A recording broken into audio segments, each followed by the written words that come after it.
Oke, sekarang kita lanjut lagi teman-teman. Serial ngomongin sistem desainnya ya. Jadi sebelumnya kita udah belajar tentang reliability dan scalability ya. Sekarang gue masuk ke bagian maintainability nih teman-teman. Jadi ini topik yang pengen gue bahas nih teman-teman. Jadi di maintainability ini gue akan pecah jadi 3 ini. Ada operability, ada simplicity, dan evolvability. Jadi nanti kita akan coba lihat apa namanya definisinya ya per masing-masing 3 ini gitu. Dan gue di akhir sesi nanti gue pengen jelasin tentang abstractions ya. Jadi kenapa sih ini gue pengen masukin ke bagian maintainability, karena ini nanti bisa nge-improve semua apa namanya part of maintainability ini gitu ya. Operability-nya bisa bagus, simplicity-nya bisa bagus, evolvability-nya juga bisa bagus dengan menggunakan abstractions ini teman-teman. Oke. Nah, sekarang kita masuk ke operability dulu nih teman-teman. Jadi apa sih operability gitu ya? Jadi operability ini adalah make it easy for operations team to keep the system running smoothly. Jadi teman-teman pasti udah familiar gitu ya, apalagi kalau teman-teman yang udah experience di bidang software engineering gitu ya, atau udah pengalaman kerja gitu ya di industri tech gitu. Jadi kan ada developer atau software engineer gitu ya, punya departemen engineering sendiri gitu. Terus nanti ketika nge-running softwarenya nanti akan diberikan ke tim operations gitu ya. Well bisa banyak gitu ya, caranya bisa banyak, bisa melalui perantara DevOps, melalui automations dan lain-lain gitu. Intinya akan selalu ada tim operations yang mantau kinerja software saat di deploy itu gitu ya. Jadi akan selalu ada operations team yang tetap menjaga supaya sistemnya running smoothly gitu. Nah, operability adalah kemudahan tim operasinya tuh untuk menjalankan sistemnya gitu ya. Jadi semakin mudah berarti operability-nya semakin bagus gitu. Paham ya? Nah, ini ada beberapa parameter yang bisa teman-teman ukur seberapa besar operability yang sekarang sudah teman-teman miliki di sistem yang running sekarang gitu ya. Yang pertama, teman-teman mesti providing visibility to the system. Jadi software teman-teman juga mesti provide untuk exporting the metrics, exporting the logs gitu ya, exporting the trace gitu. Jadi, nah itu kalau teman-teman provide itu berarti visibility ke sistem teman-teman semakin bagus gitu ya. Atau pandangannya kita ubah dari sisi infrastructure engineering misalkan. Kalau teman-teman dari sisi infra itu bisa nge-provide jalur traffic misalkan, atau arsitektur dari perjalanan si request yang masuk gitu ya, itu akan lebih bagus untuk bisa memberikan visibility ke team operations gitu. Oke. Yang kedua, providing good support automations and integration. Semakin teman-teman menghadapi toil toil itu jadi kayak pekerjaan yang repetitif gitu ya, teman-teman bisa cek juga di serial gue tentang site reliability engineering gitu ya, tentang apa itu toil dan gimana cara mengatasinya gitu ya. Tapi intinya adalah salah satu cara untuk bisa mengatasi toil itu adalah tadi support automations and integrations. Ini juga bisa meminimalisir terjadinya human error teman-teman pada saat teman-teman pengen nge-deploy sesuatu atau merubah sesuatu. Yang ketiga, avoiding dependency machine. Jadi sebisa mungkin hindari tidak ada ketergantungan pada mesin-mesin itu. Misalkan gitu ya, kalau teman-teman familiar dengan container orchestration sekarang, yang sekarang familiar gitu ya, Kubernetes misalkan, sebisa mungkin teman-teman tidak ketergantungan pada salah satu node-nya aja gitu, tidak tergantung pada salah satu servernya aja gitu. Misalkan karena software ini perlunya yang pakai OS Linux Ubuntu versi sekian misalkan gitu ya. Nah itu sebisa mungkin nggak kayak gitu ya. Kalau bisa ya udah generik aja gitu ya. Yang penting pakai Linux misalkan gitu. Bisa jadi seperti itu gitu teman-teman. Atau memang ada kejadian yang software itu perlu resource eksklusif gitu, kayak ini software ini perlu, atau aplikasi ini atau backend service ini perlu pakai GPU misalkan. Nah itu kan kita kan kalau pakai Kubernetes atau Nomad gitu, kita kan nggak mungkin punya semua node yang, pengalaman gue gitu ya, nggak mungkin punya semua node yang isinya punya GPU semua gitu, itu kan very very expensive gitu.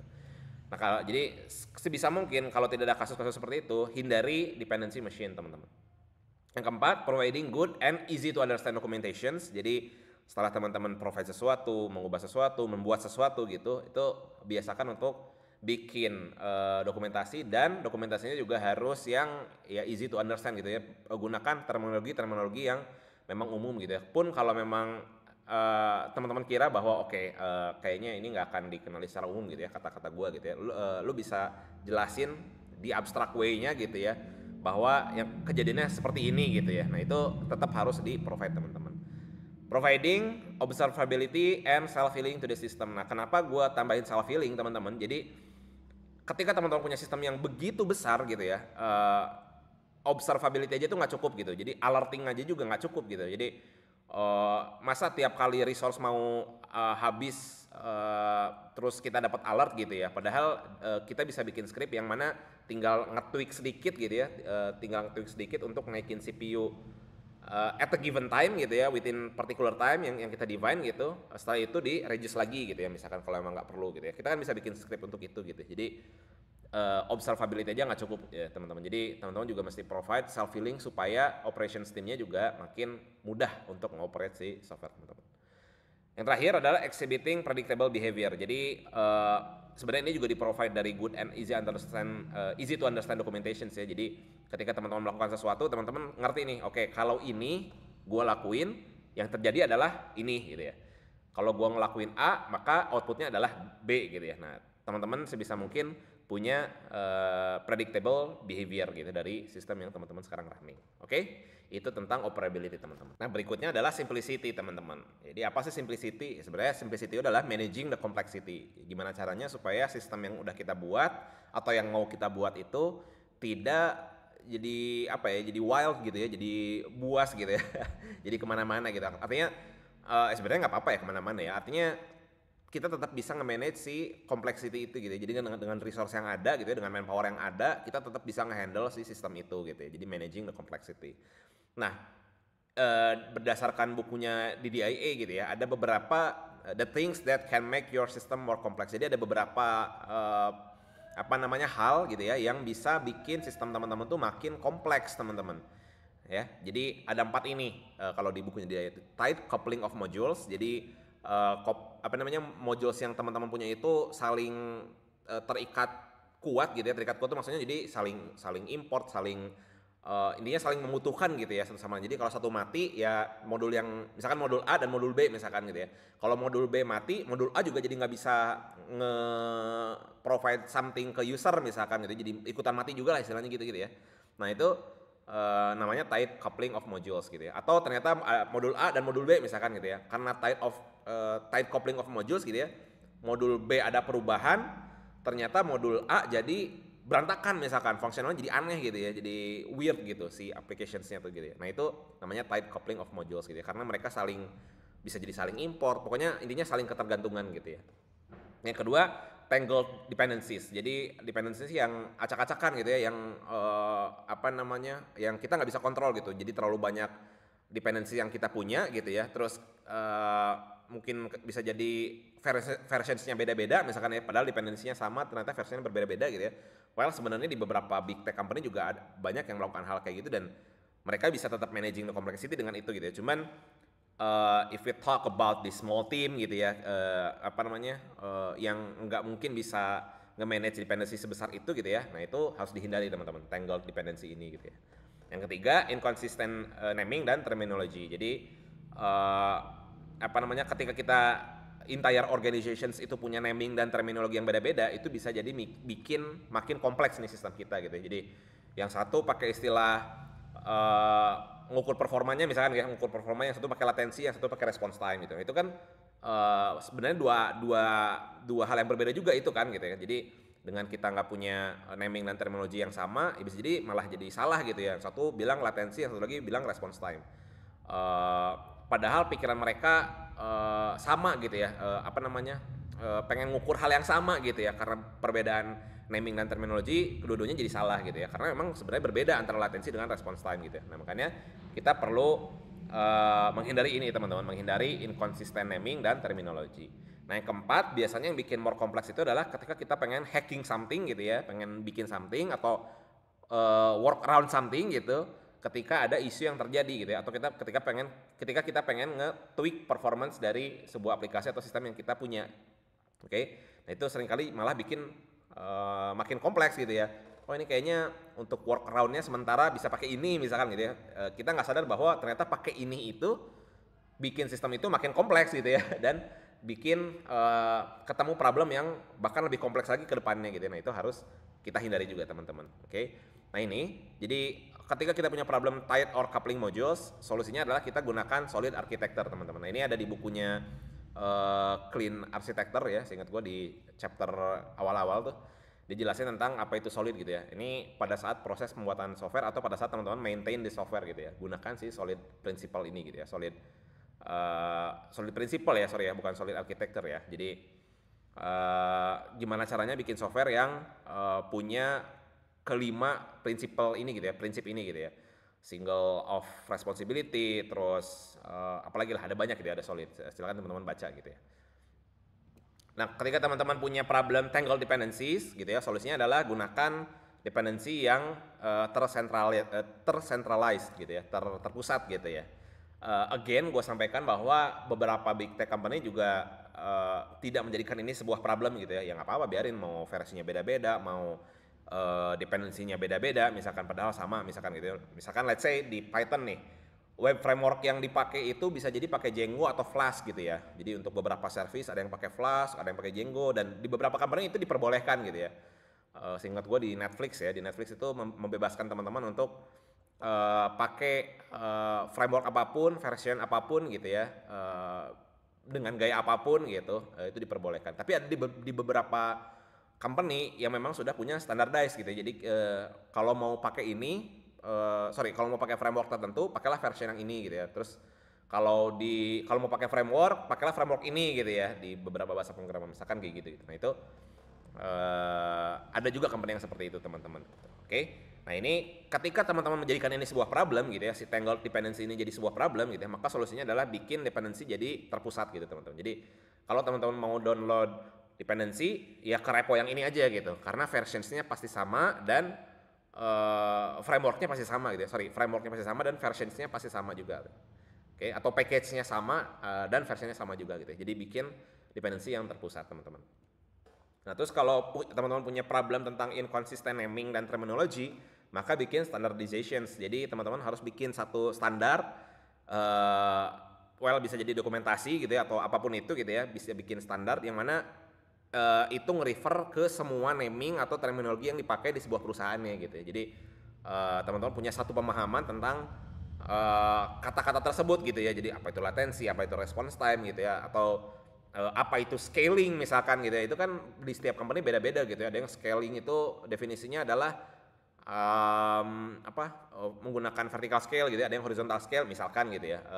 Jadi ketika teman-teman punya satu generic word gitu ya, atau satu general word ya, teman-teman lebih baik gunakan convention naming atau terminologi gitu ya. Kalaupun berbeda-beda punya berbeda-beda pemahaman gitu ya, ya ikuti si standar perusahaan gitu. Oke? Nah yang terakhir, ketika teman-teman punya problem seringkali nge-hacks atau workaround something di isu-isu tertentu gitu. Oh ini problemnya ini, kayaknya workaroundnya gini dulu gitu ya. Ini sementara bisa diginiin gitu ya, bisa diperbaiki dulu gitu. Nah solusinya adalah reconsider again before you react to that. Jadi ketika teman-teman punya certain of problems gitu ya teman-teman harus reconsider juga bahwa kalau gue ngelakuin hacking ini atau workaround ini, apakah ini bikin sistem itu makin kompleks gitu ya. Kalau iya, berapa cost time yang akan diberikan ketika nanti ada perubahan lagi gitu. Kebayang ya? Nah teman-teman harus perhatikan hal itu. Bukan hanya soal performanya isunya selesai gitu. Bukan cuma soal itu gitu teman-teman. Jadi teman-teman pasti reconsider again tentang faktor-faktor lain. Salah satunya adalah maintainability ini gitu ya. Karena kan kita lagi bahas maintainability gitu ya. Salah satunya adalah simplicity yang akan dibentuk gitu ketika teman-teman menggunakan hacks atau workaround itu gitu ya. Jadi teman-teman harus masukin parameter simplicity juga. Nah terakhir teman-teman yang evolvability. Jadi evolvability adalah making change easy. Jadi pada saat nanti teman-teman punya perubahan baik dari sisi flow bisnis atau dari flow re-architecting di software misalkan gitu ya. Intinya terjadi perubahan gitu ya di sistem teman-teman, itu perubahannya bisa dilakukan secara easy atau secara mudah. Sebenarnya evolvability ini relate sama agile atau TDD proses teman-teman. Jadi intinya sih gimana caranya bikin si sistem teman-teman itu mudah ketika terjadi perubahan gitu ya. Nah kalau kita nge-refer ke video sebelumnya tentang scalability ya, seingat gue ya. Jadi gimana caranya Twitter bisa mengubah approach mereka dari arsitektur pertama gitu ya, yang awalnya menggunakan satu global tabel tweets gitu ya. Dia ubah nih arsitekturnya jadi pakai caching ya. Jadi caching per user itu gitu ya. Nah itu evolvability talk about that gitu. Jadi gimana caranya Twitter bisa mudah mengganti arsitektur mereka dari global to edge ke individual case gitu ya, kalau gue bilang gitu ya. Gue nggak tahu namanya apa, tapi intinya adalah per user itu punya case masing-masing. Oke? Nah itu kemampuan untuk mengubah itu adalah evolvability. Semakin mudah mengubahnya, berarti evolvability sistem teman-teman semakin bagus. Oke? Nah, terakhir nih teman-teman, gue tadi kan udah janji, gue bakal ngomongin sedikit tentang abstractions teman-teman. Jadi, apa sih yang bisa improve maintainability gitu ya? Nah, salah satunya adalah abstractions teman-teman, oke? Nah, yang kedua sebenarnya ada in-system instruction. Gue nggak tahu namanya apa ya, again gue nggak tahu nih, apakah in-system instruction ini adalah istilah yang benar atau enggak gitu ya. Gue disclaimer dulu, tapi intinya in-system instruction ini gini konsepnya teman-teman. Jadi, ketika teman-teman bikin software gitu ya, instead of teman-teman rely ke documentation untuk cara pakainya gitu ya. Jadi bikinlah satu sistem yang memang memaksa user untuk ikutin flow sistemnya gitu. Kebayang ya? Jadi tidak nge-raise error terus-terusan gitu ya. Pun kalau nge-raise error, kasih tahu gitu ya, cara memperbaikinya gimana misalkan gitu. Jadi user yang pakainya tuh lebih mudah dan lebih softwarenya lebih intuitif gitu ya, lebih mudah pada saat kita nge-operate-nya gitu teman-teman. Kebayang ya? Jadi gue nggak tahu namanya itu apa gitu ya, tapi gue sebut sebagai in-system instructions gitu ya. Jadi ya di dalam sistemnya, instruksinya gitu ya, jangan rely ke dokumentasi gitu ya. Jadi jangan sampai gini, ketika teman-teman operationsnya pakai gitu ya, terus bilang ke si software atau ke tim engineeringnya gitu ya, ini gue nggak ngerti nih cara pakainya gimana gitu ya. Terus si si engineering bilang, oh ya udah baca aja dokumentasinya gitu ya. Well itu nggak totally wrong gitu ya, nggak salah sebetulnya gitu ya, kita harus baca dokumentasinya gitu ya, karena di situ pasti harusnya lengkap gitu ya untuk cara operate-nya gitu. Tapi lu bayangin kalau sistemnya tuh kompleks banget dan orang di operations itu selalu ganti-ganti teman-teman, akan sebesar apa time cost yang dimiliki oleh perusahaan tersebut gitu ya. Jadi hanya habis di bagian baca instruksi aja gitu ya, bandingkan kalau kita punya sistem yang punya tadi in system instruction gitu ya. Jadi di sistemnya sendiri itu ya memaksa user untuk mengikuti flow-nya gitu ya. Kebayangnya maksudnya ya. Mungkin ya ini juga relate sama a good of UI UX mungkin gitu ya. Jadi itu yang akan ngebantu improve maintainability teman-teman. Oke? Nah, tapi di sesi ini gue pengen lebih fokus ke bagian abstractions teman-teman. Nah, abstraction yang gue maksud adalah make a higher level view of your system, package, or software. Oke? Nah, kalau higher level view of the system itu kan bisa di-provide dari diagram arsitektur gitu ya. Oh kita ngerti nih kalau request masuk alurnya ke sini nih gitu ya. Nah gue pengen nge-highlight di bagian yang package atau software teman-teman. Nah gimana sih cara kita bisa ngukur level abstraksi yang kita punya di level package atau software gitu ya. Package yang dimaksud ya modul gitu ya, modul dari software yang teman-teman buat gitu ya. Misalkan teman-teman tugasnya adalah bikin modul atau bikin package dari sebuah bahasa pemrograman misalkan gitu yang nantinya akan dipakai di aplikasi yang teman-teman buat gitu.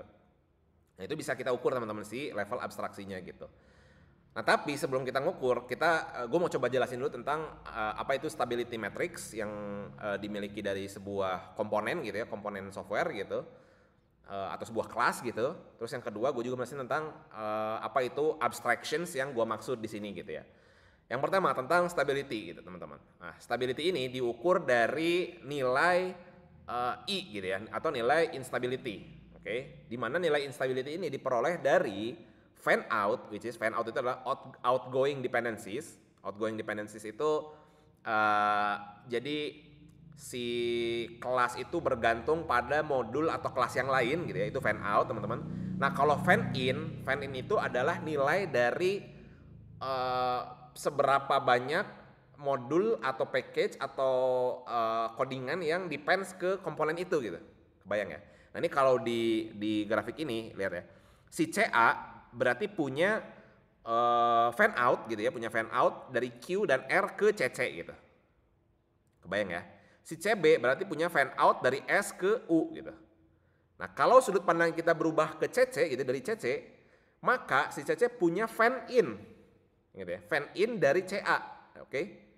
Dia punya fan in dari CA, which is dari functional si Q dan R gitu ya. Si CB dari functional S gitu ya. Kalau kita sudut pandang dari CC berarti ini adalah fan in teman-teman. Oke? Nah tapi si CC punya fan out juga nih teman-teman, punya fan out dari U ke CD gitu. Paham ya? Nah kalau teman-teman bingung gitu ya dengan apa itu fan in dengan fan out, Jadi teman-teman bisa bacanya gini, CA gitu ya, nge-import something dari CC gitu. Kebayang ya? CB nge-import something dari CC gitu ya. Nah, kalau sudut pandangnya dari CC, komponen CC atau modul CC itu diimport oleh CA. Juga diimport oleh CB, diimport, ingat ya. Kalau CA dan CB mengimport dari CC, kalau CC diimport oleh CA dan CB. Kebayang ya?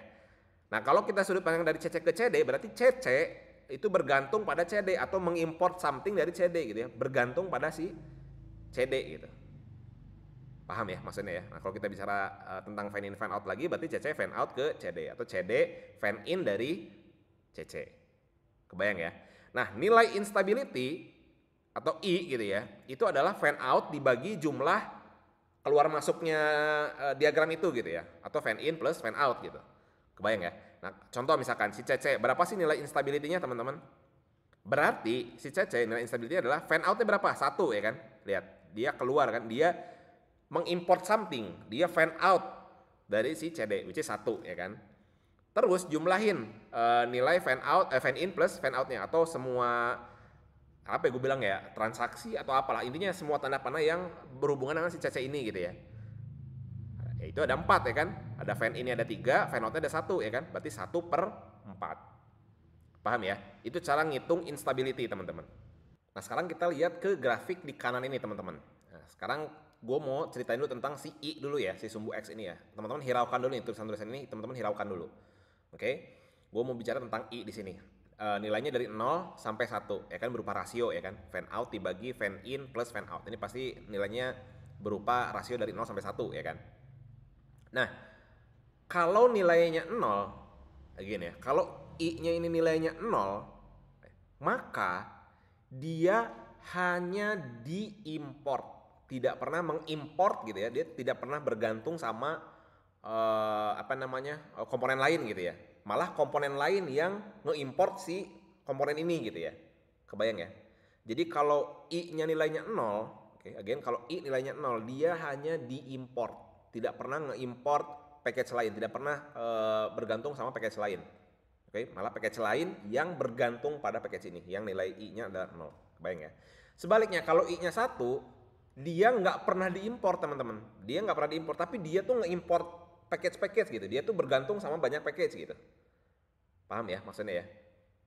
Itu maksudnya dari si I ini. Oke, gitu cara bacanya, 0 sampai 1. 0 itu hanya diimport, nggak pernah mengimport. 1 kebalikannya, dia justru hanya mengimport, tidak pernah diimport dimanapun. Bayang ya? Nah, nilainya itu akan berada di antara 0 sampai 1 teman-teman. Kalau kita coba hitung, misalkan si CC gitu ya. Ini kan berarti nilainya 1, fan out-nya kan 1, fan in-nya 3 gitu ya. Berarti totalnya ada 4 ya kan. Berarti 1/4. Oh berarti nilainya ada di sini, di 1/4 sini. Oke. Kebayang ya? Jadi ya kurang lebih di sinilah si si nilainya di sini gitu. Kebayang, oke? Nah, sekarang kita lanjut ke bagian abstractions nih. Tadi stability ya kan. Sekarang parameter kedua untuk mengukur abstractions adalah ngukur dari nilai abstraksi si komponennya, teman-teman. Yaitu ini, rasio antara NA dengan NC, teman-teman. Perbandingan antara NA dengan NC. Apa itu NA? NA itu adalah di komponen teman-teman gitu ya, yang sifatnya abstrak atau interface, teman-teman. Ya kalau kita bicara codingan gitu ya, itu ada abstrak class sama interface gitu. Tapi kalau teman-teman mau mengukur buat hal yang lain gitu, intinya adalah sesuatu yang abstrak di komponen teman-teman dibagi sesuatu yang konkret di teman-teman. Oke, nah kalau bicara tentang programming gitu ya, yang ukurnya gampang ya kan. Jumlah dari abstrak class plus interface dibagi dengan jumlah kelas atau komponen yang ada di situ gitu. Ya, pasti nilainya juga rasio ya kan. Ya kan, pasti kan. Jadi dari 0 sampai 1. Nah, gue ceritain dulu nih. 0 itu kita balik lagi ke diagram di kanan gitu ya, di grafik di kanan. 0 itu artinya ya, kalau kita lihat di perbandingan ini, artinya dia nggak punya abstrak class, dia nggak punya interface. Artinya apa? Artinya semua komponennya adalah bentuknya konkret, teman-teman. Kebayang ya? Jadi 0, ini kita bicara A ya, bukan I lagi ya. Ini kita bicara A. A di sumbu Y ini, kalau 0 berarti dia nggak punya abstrak class, dia nggak punya interface. Artinya seluruh kelasnya di komponen tersebut gitu ya, atau seluruh komponennya di komponen tersebut adalah bentukan konkret, teman-teman. Kebayang ya? Bentukan konkret itu kayak gimana?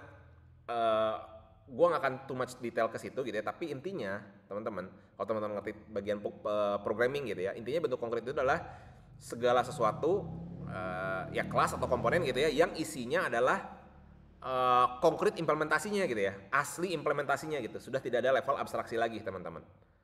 Oke, misalkan kalau di game misalkan gitu ya, ada interface untuk maju gitu ya. Nah, abstraksi maju itu gimana sih? Oh, maju itu ketika dipencet something uh, karakternya maju gitu ya. Nah, khasnya abstraksi itu adalah ketika dipencet something. Nah, somethingnya ini tuh bisa jadi macam-macam teman-teman. Bisa jadi pakai keyboard, bisa jadi pakai mouse misalkan gitu, bisa jadi pakai apa tuh game konsol yang bukan game konsol ya, pakai alat yang kayak setir-setiran misalkan gitu ya. Nah, bentuk konkretnya nanti implementasinya di bagian keyboardnya, di bagian mouse-nya, di bagian setir-setirannya gitu ya. Nah, itu bentuk implementasi konkretnya teman-teman. Nah, abstraksinya, kelas abstraknya adalah tadi ketika pencet something, nah something itu adalah abstraksinya teman-teman. Kebayang ya? Nah, kalau A-nya 0, ini nggak ada level abstraksinya teman-teman. Di kelas itu sudah bentuk implementasi konkretnya langsung. Oke, kalau dipencet keyboard huruf W misalkan baru maju misalkan gitu ya. Itu kayak gitu. Paham ya? Nah, kalau A-nya bernilai 1, teman-teman, oke, semakin ke atas, maka berarti di komponen tersebut semakin banyak level abstraksinya. Paham ya? Semakin ke atas, semakin nilainya dekat ke 1, berarti atau 1 gitu ya, berarti komponen tersebut atau kelas tersebut adalah abstrak kelas semua gitu ya, adalah komponen abstrak gitu. Kebayang ya? Nah, untuk mengukur abstractions gitu ya, untuk mengukur abstractions ini in order to achieve the maintainability yang bagus gitu ya, yang enak gitu ngelihatnya dan ngoperate-nya juga mudah gitu. Itu teman-teman harus punya nilai di sini nih. The main sequence. Oke? Teman-teman harus cek apakah komponen atau kelas yang teman-teman punya atau sistem yang teman-teman punya ada di garis the main sequence ini. Ya, sebisa mungkin ada di the main sequence ini teman-teman. Kenapa? Karena kalau kita punya 1,1 gitu ya, 1,1 maksudnya, jadi kita punya abstrak kelas gitu ya, yang benar-benar abstrak, tapi ingat, kalau I-nya 1 itu apa? Dia tidak pernah diimport. Ingat ya, dia hanya mengimport something gitu ya. Ya buat apa gitu kan? Ya useless gitu kan. Karena level abstrak itu pasti akan diimport ke package yang lain kayak tadi. Kalau kita pencet something gitu ya. Nah, something itu kan nanti kita akan diimport ke bentuk konkret implementasinya kan, apakah keyboard, apakah mouse, apakah apa itu gitu. Kebayang ya maksudnya ya. Jadi kalau kita punya 1,1 artinya dia very very abstrak tapi nggak pernah diimport, ya ini useless gitu. Kebayang ya. Nah, sekarang kita lihat kalau kasusnya yang 0,0 ini teman-teman. Jadi dia bentukannya konkret kelas gitu ya. Dia bentuk implementasi secara langsung. Tapi I-nya dia 0 juga nih teman-teman. Oke, jadi kan kasusnya 1,1. Nah, sekarang kasusnya 0,0 teman-teman. Dia bentukan konkret dan ingat kalau I-nya kosong, kalau I-nya 0 gitu ya, dia hanya diimport. Dia nggak pernah nge-import something. Oke, kebayang ya? Dia hanya diimport oleh package yang lain gitu ya. Nah, ini adalah zone of pain teman-teman. Kenapa? Karena ketika teman-teman nge-import sesuatu yang bentuknya sudah konkret, teman-teman, ketika bentukan konkret itu atau implementasi berubah, itu akan repot teman-teman. Kebayang ya? Maksudnya, karena implementasi itu akan sangat-sangat sering berubah. Contoh misalkan gitu ya. Oke, kita bikin game yang mana ketika digerakin gitu ya, ketika digerakin karakternya maju misalkan gitu ya.